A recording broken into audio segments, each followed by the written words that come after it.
We're in conversation with Mohal Lalbhai, the founder and CEO of Matter, a future tech company that is in the electric mobility space. Now, Matter has just unveiled its era, electric bike packed with innovation and technology. And talking to me about it is Mohal. Mohal, firstly, congratulations. Era really a very unique kind of proposition. Firstly, an EV, well, you've got liquid cooling, but an EV with gears. You've got a 4-speed gearbox on this. I mean, you don't really associate that with an electric bike, quite honestly. So first of all, thank you for having me here. And I think, well, jumping straight into it, I personally believe that a motorcycle has, or historically has always had some character. And there's always an emotion which is attached. There is a certain degree of control you get over a powertrain. And I think for us, there's a lot of engineering reasons why we wanted to introduce a gearbox. But I think the biggest one, and there are some reasons that your brain tells you why, and then there are some reasons your heart tells you why. And I think I'm going to start with those. That a motorcycle for me without a gearbox or control over the powertrain is just not a motorcycle. It's more like a glorified scooter. It's got the form factor, it's got everything, but it just does not feel live enough. I'm not able to explain that spark or that pulse that you have on the vehicle. But I think it's purely to do with emotion and the heart here, where you want it to still, a flick of a gear, you want it to really respond to you. That's interesting. So basically, what you're saying is, I think emotion. Actually, emotion has been something, quite honestly, that's been lacking in EVs, be it cars, be it bikes, and this is one way of bringing it back, making the rider a little bit more engaged in the whole riding process. Yes, and I think EVs. I mean, I drive an EV and it's fantastic. I mean, 0 to top speed, it's linear, it's flat out. I get pushed way back into my seat. All of this happens, but does it have the character which was there of the cars before? I don't think so. And there are a lot of, because there is no audio feedback coming in from the car, there is no vibration coming in from the engine. A lot of things are missing when it comes to EVs. They're cleaner, they're quieter, it's fantastic. But the emotion, and there are many ways of getting that emotion That whole back. sensory feel. Yeah, I mean, the gearbox, or be it in terms of information being made available, in terms of audio feedbacks, there's a lot that's happening. But I think, again, getting that character which is truly shifting up, shifting down, that's what we wanted to bring back. And that's why the gearbox comes in, purely from the emotional side. But from a logic side, I think, and you'll appreciate this way more than most, but to give the kind of torque we want to, and not having the gears, means we would have had to put a much larger motor. So to reach a top speed, I need speed, not torque. But to get acceleration, I need torque. I mean, I need low speed torque. Yeah. So using the gearbox to, like a gearbox does, is amplify the Yes, torque. so it's more than a speed regulator. It's really a torque regulator. Right. In the first Or a torque gear, amplifier, to be torque amplifier. I mean, in the first gear, you get significant output in terms of torque, but you can only go up to 40 kilometers an hour. On top gear, I mean, in fourth gear, you get about moderate to low torque, but you're able to go all the way up to 105. And that is what is really allowing people to decide. I mean, you don't want that torque when you're at 80. All you want is enough acceleration to overtake somebody. Right. But when you're in the city, when you want to be in peak traffic and you want to really cut through the line and get ahead, you want that acceleration to really get you there quickly. So that's where, from a torque amplifier perspective, is why the gearbox really, really helps in not oversizing the powertrain.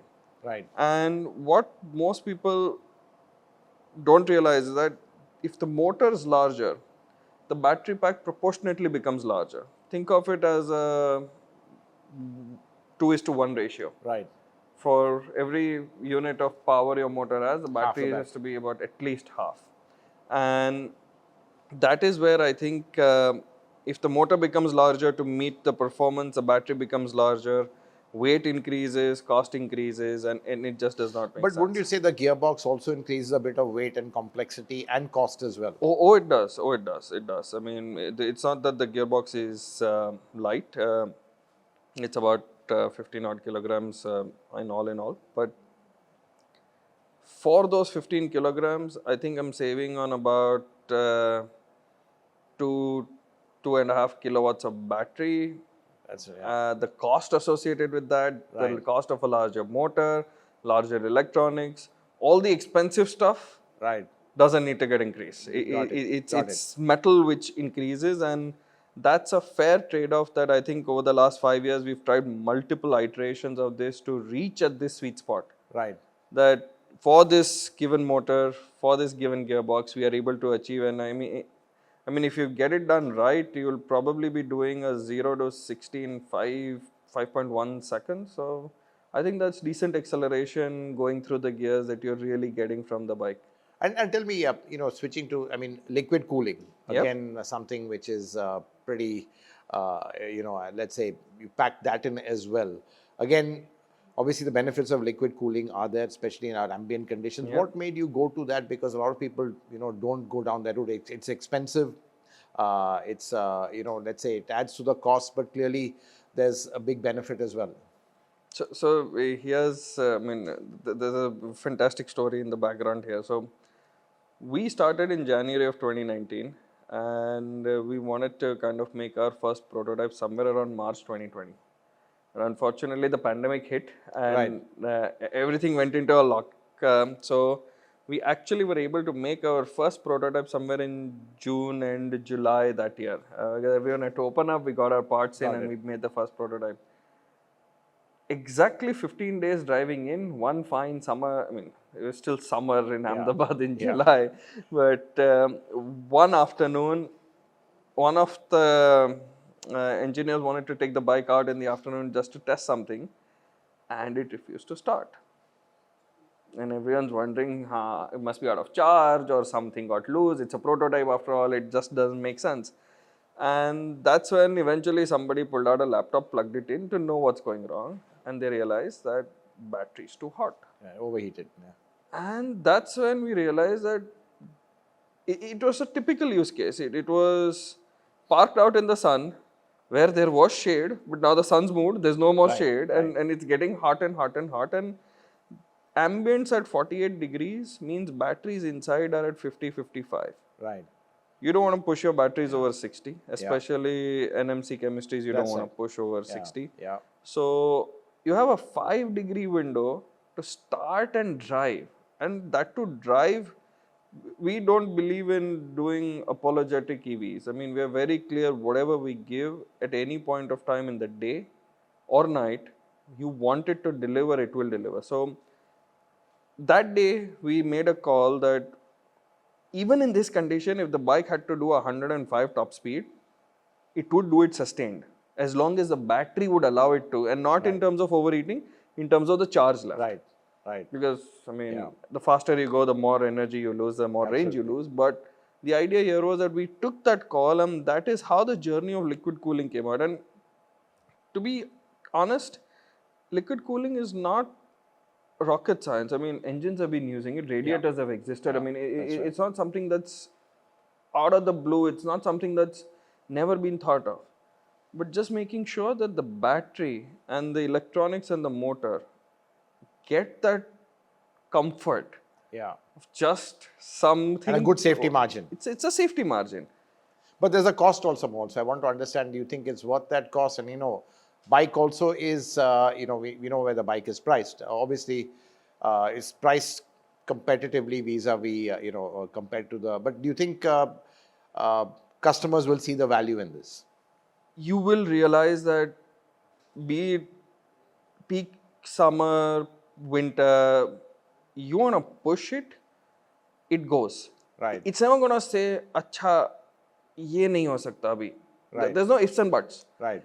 that's an unapologetic EV that we wanted to do. And to be honest, in terms of cost, I think the cost increase is about a percentage or so. Really, that's So not bad. Not so again, much. because radiators have existed, we are not using something fancy. It's a water glycol mix that's going in. Right. It's not even some fancy liquid. I mean, you could top up at any local mechanic or your local garage that you get. At the end of the day, I mean, we are Indian. We're all a bunch of Indian engineers sitting together in Ahmedabad and building this out.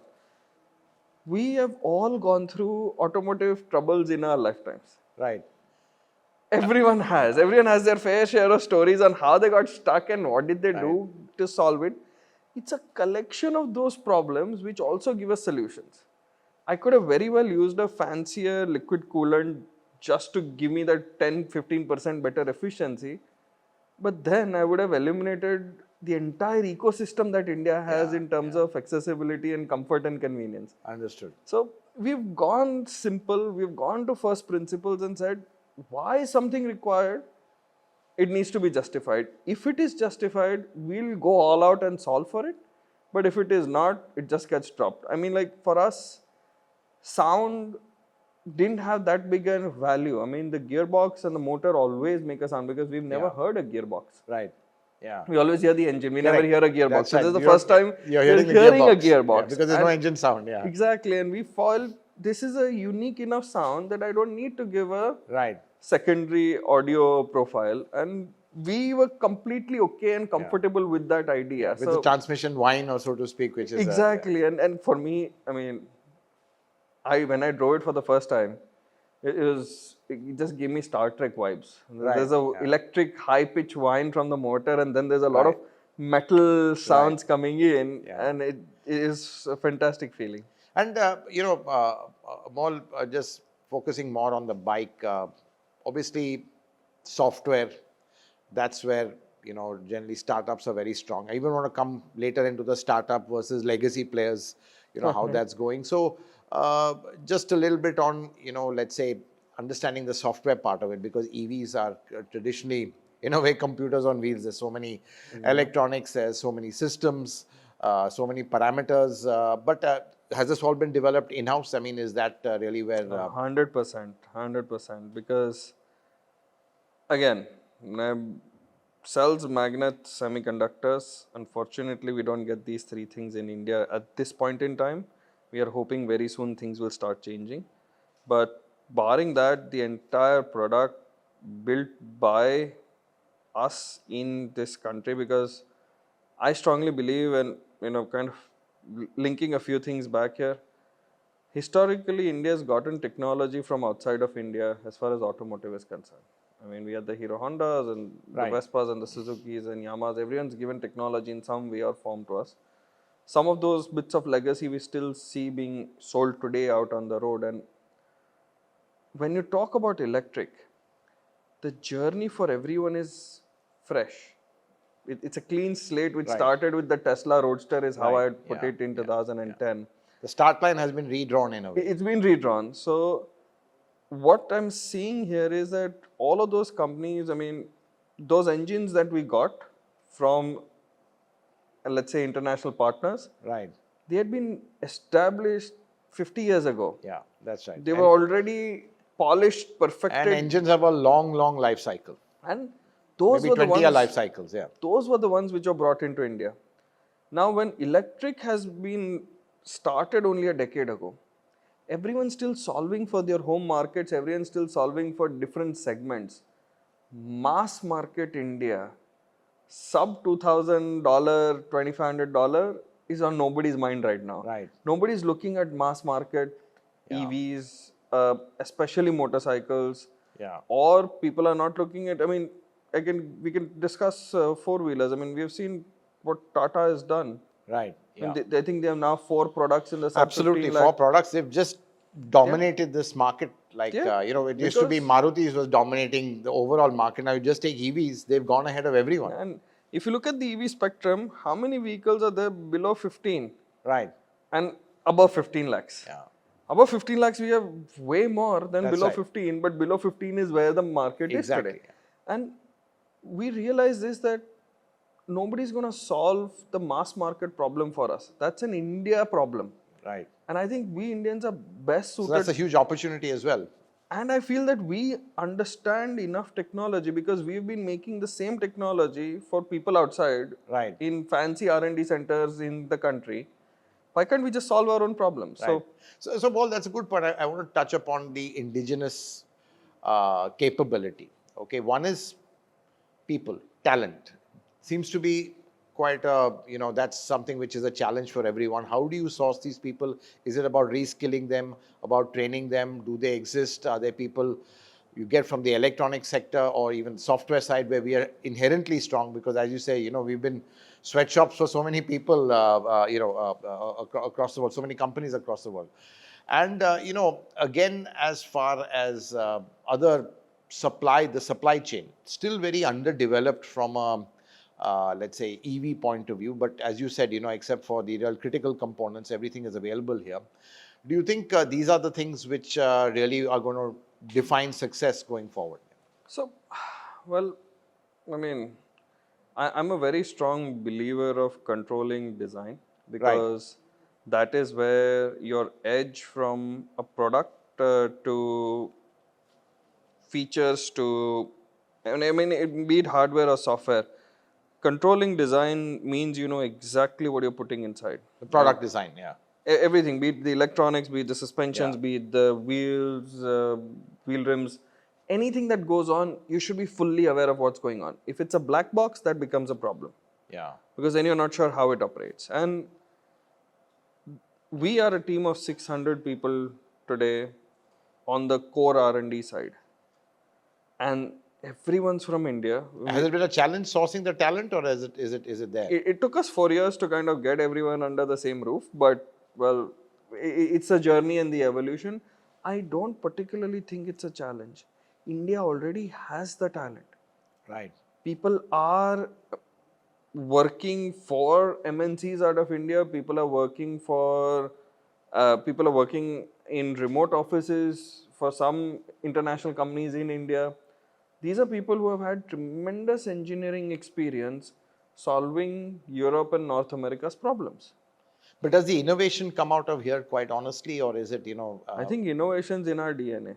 right, जुगाड़ हमें आता है. right, But I think it's that understanding and experience that a person has gained over the years, and then just focusing, you're applying it to our problem, the Indian problem. How do right, you make it mass right, market? right, right, You know, experience and innovation are not exclusive. I mean, right. innovation is something that we as being Indians, we just are Naturally good at do. it, naturally good at it. It's that experience on how things are working, where the technologies are moving, what's the baseline, because baselines keep getting higher and higher. That experience, coupling in the Indian context, is a win-win combination, and we have found it very easy. That, I mean, I would be proud to say that the team we have, I don't think there's a better team that I could have assembled in this country as far as EVs are concerned.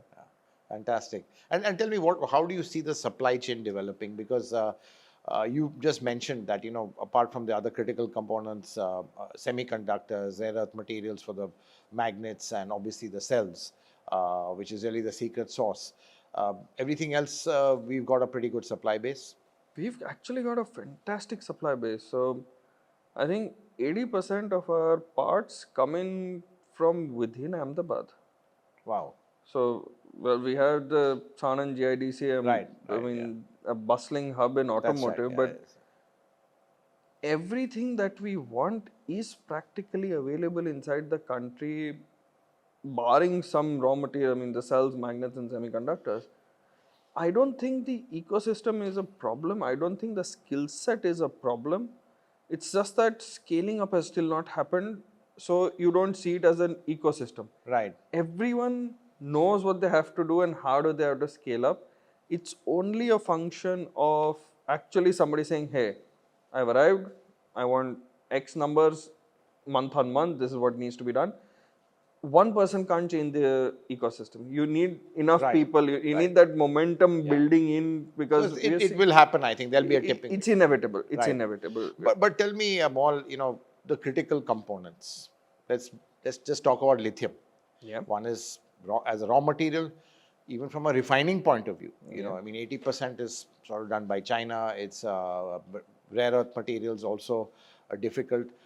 Do you see this as a concern? What is the way around it? How do we tackle this kind of, one thing? Because this really is the secret sauce of every EV.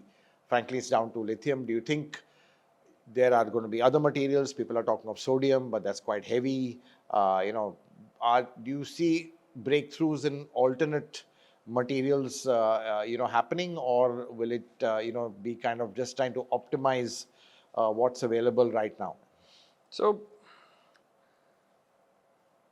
there's lithium, there's sodium, there are metal layers, there are even some radioactive batteries, nuclear batteries that have been put up. As far as automotive is concerned, lithium is king and it's going to stay king. It's the lightest material right now. So And there lightest are element. efficiency improvements which are happening, but they are incremental in nature. Fundamental physics is not going to change. I mean, your periodic table is not going to change. The way materials work is not going to change. Those are the universal laws. So, where I see this transition happening is India is in a way securing some mining rights in Argentina. We are looking at exploring our own mines in Kashmir. But the one good thing about lithium is, unlike importing petrol and diesel, it doesn't go up in smoke. Yeah. Whatever lithium that is coming into the country today is going to be serviced by the recycling industry and it's going to keep staying in the country. So that's just one, I mean, it's a perspective shift that we import so much oil and we just make smoke out of it. Right. When we're importing lithium-ion batteries, they actually stay with us. But that's coming to the recyclability part about EVs and the circularity and all. I mean, that's also still a challenge, isn't it? I mean, extracting it, end of life, the batteries. It is. I mean, there are some chemistries which are way more difficult to extract from than others. But I think for the first mass of batteries to come down to recycling, we have a few years ahead of us. I mean, I'd say 2021, 22 is when the real boom in EVs have happened, especially on the scooter side. Right. And I think if all goes well, I think 2028, 29 is when you would see the first major bulk of batteries coming in. I think by then there'll be a lot more progress that's happened, even from a mining perspective, out on foreign shores, mining inside, and recycling as an industry maturing up. Because Europe and North America have to solve this problem way before us. Right. Because they have had electrics now a decade in. So they need to solve recycling. And recycling, once solved by somebody, then it's just a function of just, getting all the processes right. But it's very interesting you're saying lithium is eventually, I mean, that is going to be the fuel of the future in some ways, and for the foreseeable future, and we've just got to make the most of securing I have a very simple opinion that we are not going to be a fuel economy anymore. So there'll be lithium which is going to be used for two-wheelers, three-wheelers, cars. Buses and trucks might have sodium for heavier applications. Buses and trucks might not even have batteries. It could be hydrogen. It could be alternate fuels. So we are no longer going to be limited by what works from a industry overall. I mean, it's not going to be who has the highest number of fuel stations. Yeah, there's still no one silver bullet that way. And which is better because then you're not risking yourself on one technology, or one thing. I mean, we were heavily dependent on petrol and diesel. Then we found CNG and we have been evolving. It's actually an evolution that started and it's just going to keep amplifying itself. Right. And Mohal, I want to switch to talking about startups. You're up against a lot of legacy players. Today, TVS is really on the scooter space, has done fairly well. Bajaj also, but clearly the sense one gets is these guys have got a very light foot on the gas because in the EV space, clearly their, let's say, main business comes from the ICE portfolio. But do you think, not being a legacy player has some disadvantages in terms of the non-EV bits of the business, where the legacy players have decades of experience, and overall the whole manufacturing and supply chain management and things like that. Yeah. And where do you think you can be, let's say, have an edge? Obviously, being more nimble is one of them.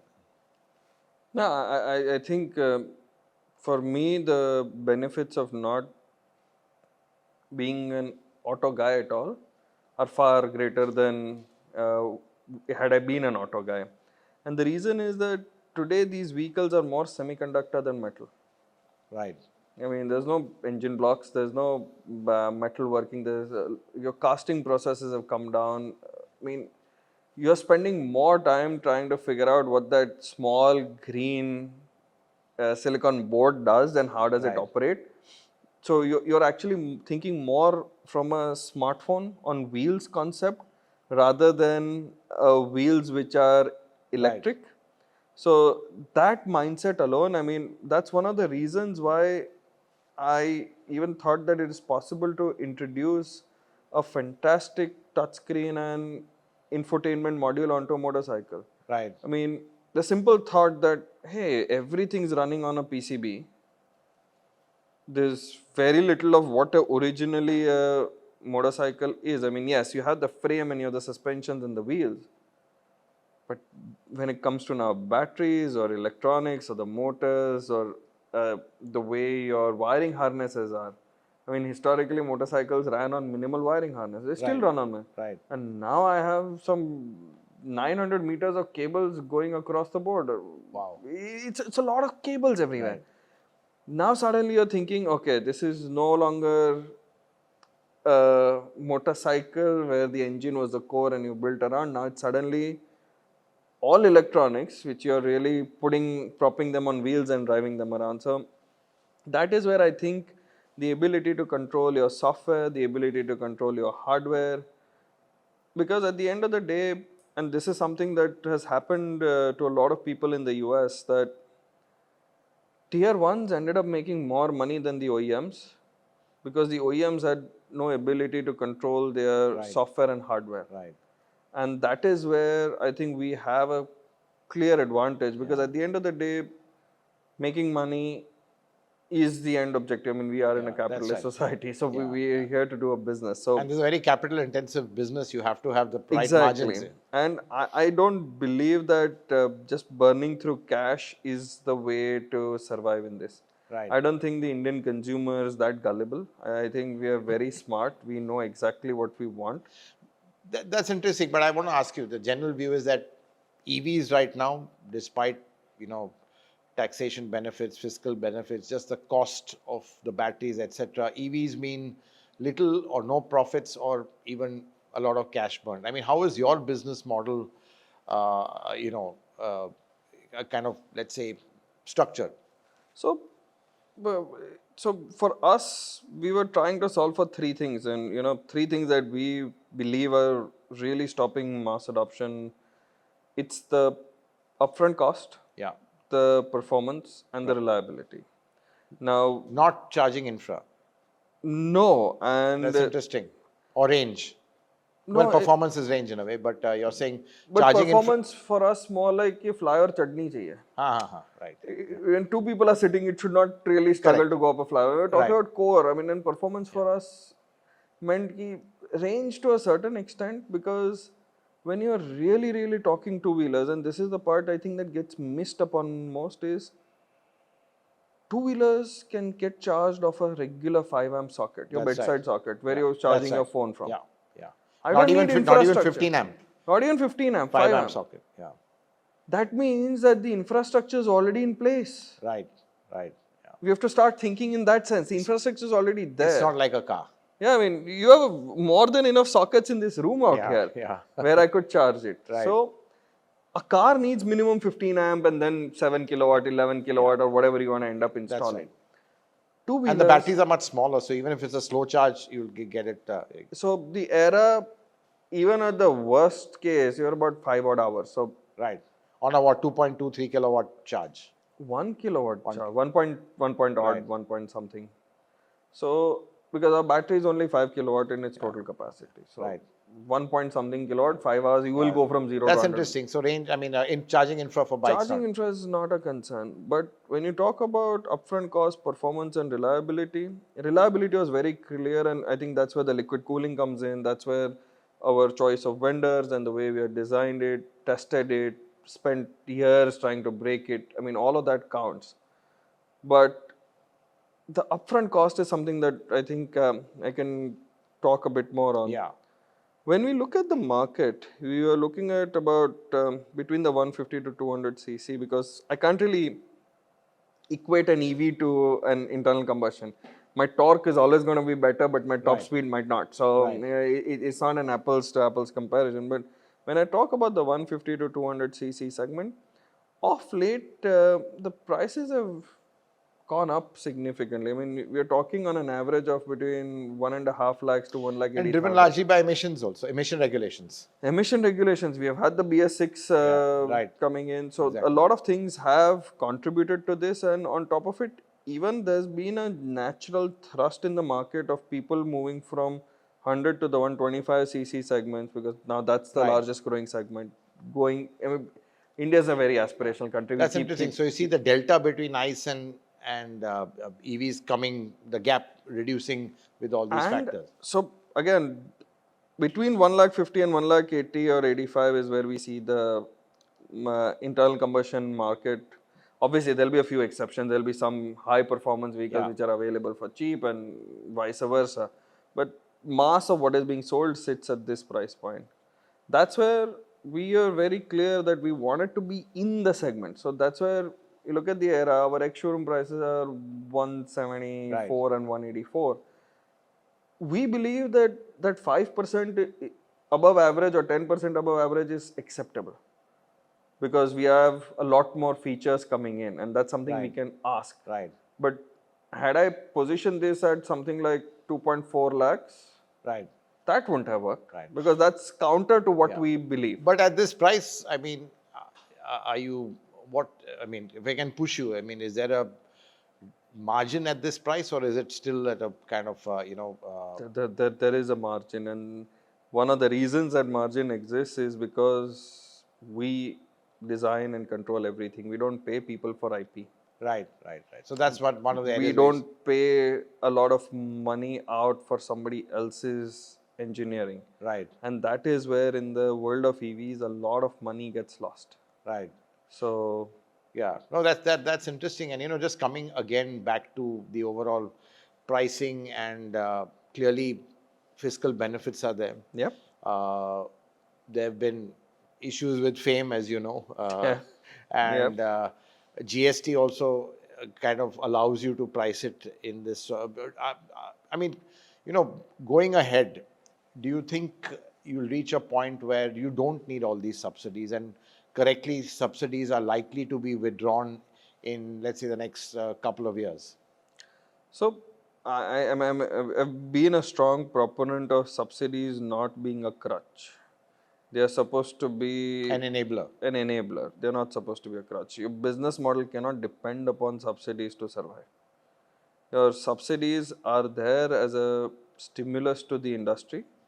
But at the end of the day, I think in India, with the scale of the market that we have, I mean, we are 1.5 billion people. There are close to 100 million people in the next 10 years who will be coming into the working age population.